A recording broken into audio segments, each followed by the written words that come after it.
பொங்கல் பண்டிகையொட்டி 3 நாட்கள் 17,693 சிறப்பு பேருந்துகள் இயக்கப்படுகின்றன. இதற்கான முன்பதிவு மையங்களை போக்குவரத்து துறை அமைச்சர் எம்.ஆர். விஜயபாஸ்கர் திறந்து வைத்தார். பின்னர் தற்பொழுது செய்தியாளர்களை சந்தித்து வருகிறார். அதனை காணலாம். மாண்புமிகு இதய தெய்வம் புரட்சித் தலைவி அம்மா அவருடைய நல்லாசியோடு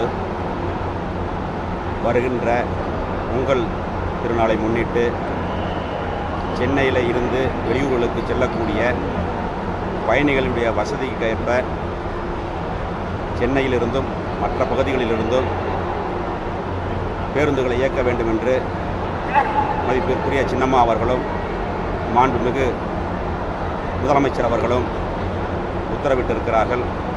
சென்ற முறை தீபாவளி பண்டிகையின் போது எவ்வாறு சிறப்பாக பேருந்துகளை இயக்கினோமோ அதைப்போல இந்த முறை சென்னையிலிருந்து 11,270 பேருந்துகளும் மற்ற பகுதிகளிலிருந்து 6,423 பேருந்துகளும் இயக்க இருக்கிறோம்.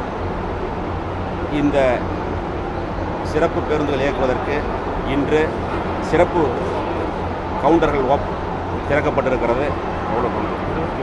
29 சிறப்பு கவுண்டர்கள் மூலமாக சிறப்பு கவுண்டர்கள் திறக்கப்பட்டிருக்கிறது. இதுவரை முன்பதிவு செய்தவர்கள் 56,687 பேர் ஆன்லைன் மூலமாக முன்பதிவு செய்திருக்கிறார்கள். சென்ற வருடம் பொங்கல் திருநாளை முன்னிட்டு 78,219 பேர் முன்பதிவு செய்திருக்கிறார்கள். இன்னும் 2 நாட்களில் அந்த அளவுக்கு முன்பதிவு இருக்கும் என்று எதிர்பார்க்கிறோம். இப்போ பொதுவாக இங்கேருந்து போகிற ப்ராப்ளம் இல்லை, ஊரப்பாக்கம் போகிறாங்கல்ல, அங்கே வந்து இங்கேருந்து ஃபில்லாகாமல் போகுது வண்டி, சில வண்டிகள். அப்போ இடம் கிடைக்காம அவங்க கொஞ்சம் அலைச்சல் கடந்த முறை பார்க்கும்போது இல்லை, ரிசர்வ் பண்ணவங்க அங்கேருந்து இங்கே வர்றதை சிரமத்தை குறைக்கிறதுக்காக ஊரப்பாக்கத்தில் ஒரு போர்டிங் பாயிண்ட் போட்டுருக்குறோம். போன முறை அது தெரியாமல் அங்கே வந்தாங்க ஒரு சிலர். அவங்களையும் அதுக்கு உண்டான ஏற்பாடுகள் செய்து அவங்களையும் வெளியூர்களுக்கு அனுப்பி வைக்கிறதுக்கு ஏற்பாடுகள் பண்ணியிருக்கோம். இந்த முறை இன்னும் கொஞ்சம் சிறப்பாகவே இருக்கும். போக்குவரத்து நெரிசல் ஏற்படாமல் இருக்கிறத என்ன பண்ணுறது? அந்த தடவை போக்குவரத்து நெரிசல் ஏற்படுத்தி ஊரப்பாக்கம் அந்த பகுதியில் இல்லை, வருஷம் இருக்கிறத விட போன வருஷம் ரொம்ப சௌகரியமாக இருந்ததுன்னு சொல்லி பயணிகள் சொல்லியிருக்கிறாங்க. பேருந்து ஓட்டக்கூடிய நடத்துனர் மற்றும் டிரைவர்கள் அதை பற்றி சொல்லியிருக்கிறாங்க. இந்த முறை இன்னும் சிறப்பான ஏற்பாடுகள் செய்யணும். அதிக கட்டணம் வசூலிப்பது எந்த மாதிரியான நடவடிக்கை எடுக்கப்படும்? இந்த ஆமுனி பேருந்துகள் இருக்காது. அதிக கட்டணம் இருந்தால் நடவடிக்கை எடுக்கப்படும். ஏன்னா கடந்த முறை அந்த மாதிரி கட்டுப்பாடுகள் இருக்க நடவடிக்கை எடுக்கப்படும் சொன்னதுக்கு அப்புறம் கூட சில தனியார் இல்லை, அதுபோல் அதிக பேருந்துகள் வசூல் பண்ண பேருந்துகள் மீது நடவடிக்கை எடுக்கப்பட்டது மட்டுமே கிட்டத்தட்ட 50 லட்சம் ரூபாய்க்கு மேலே பெனால்ட்டி வசூல் பண்ணியிருக்கிறாங்க. இந்த முறை அது இருக்கிறதுக்கு வாய்ப்பு இல்லை. அதிக கட்டணம் தொடர்பாக புகார் செய்யுங்கன்னு சொல்லி கடந்த முறை வந்து போர்டெல்லாம் வச்சுருந்தீங்க. அது போன்ற விஷயம் டோல் ஃப்ரீ நம்பர் இருக்குது. டோல் ஃப்ரீ நம்பர் கொடுத்துருக்குறோம். கம்ப்ளைண்ட் பண்ணால் கண்டிப்பாக நடவடிக்கை எடுக்கும். அந்த பிளாட்ஃபார்ம்லேயே நோட்டீஸ் போர்டெலாம் வச்சுருந்தீங்க. இது மாதிரி இப்போ வச்சுருவாங்க. அதெல்லாம் அதிக கட்டணம்ங்கிற பேச்சுக்கே இடமில்லை. அதுபோல் இருக்கக்கூடிய வசூல் பண்ணக்கூடிய பேருந்துகள் மீது கண்டிப்பாக கடுமையான நடவடிக்கை எடுக்கப்படும். அதே போல் இப்போ பண்டிகை முடிந்து வெளியூர்லேருந்து திரும்புவதற்கும் சிறப்பு பேருந்துகள் ஏற்பாடு செய்திருக்கிறோம். பயணிகளுடைய சௌகரியத்தை முன்னிட்டு அவங்க பாதுகாப்பாக ஊர் போய் சேருவதற்காக உண்டான ஏற்பாடுகள் அனைத்தையுமே தமிழக அரசு மாண்புமிகு இதய தெய்வம் புரட்சித் தலைவி அம்மாவுடைய நல்லாசியோடு மதிப்புக்குரிய சின்னம்மா அவர்களும் மாண்புமிகு முதலமைச்சர் அவர்களும் எங்களுக்கு உத்தரவிட்டிருக்கிறார்கள். அதன் அடிப்படையில் சிறப்பான ஏற்பாடுகளை செய்திருக்கிறோம்.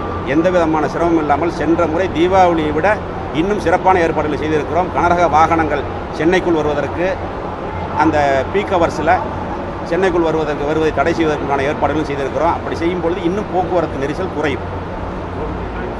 அதேபோல் டோல்கேட்டில் ஸ்பெஷலாக பஸ்ஸுக்காக மட்டுமே 2 லைன் போன தடவை அது மாதிரி செஞ்சுருந்தோம். அந்தந்த இடத்துல எங்களுடைய மோட்டார் வெஹிக்கிள் இன்ஸ்பெக்டர்ஸு ஆர்டிஓஸ் போட்டு அதை மெயின்டைன் பண்ணுறோம்.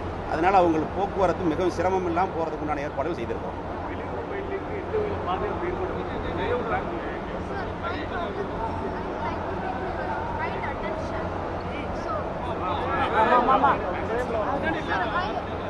My question is, I am from Bangalore. Just 6:45 I reached here by bus. I have a severe migraine, headache, vomiting throughout the night. I wanted to take rest just 10 minutes.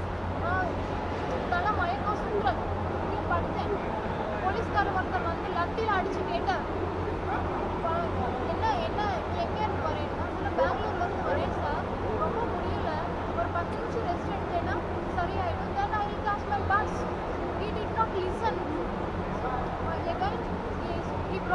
police, 2 women police, 2 male police harassed me like anything.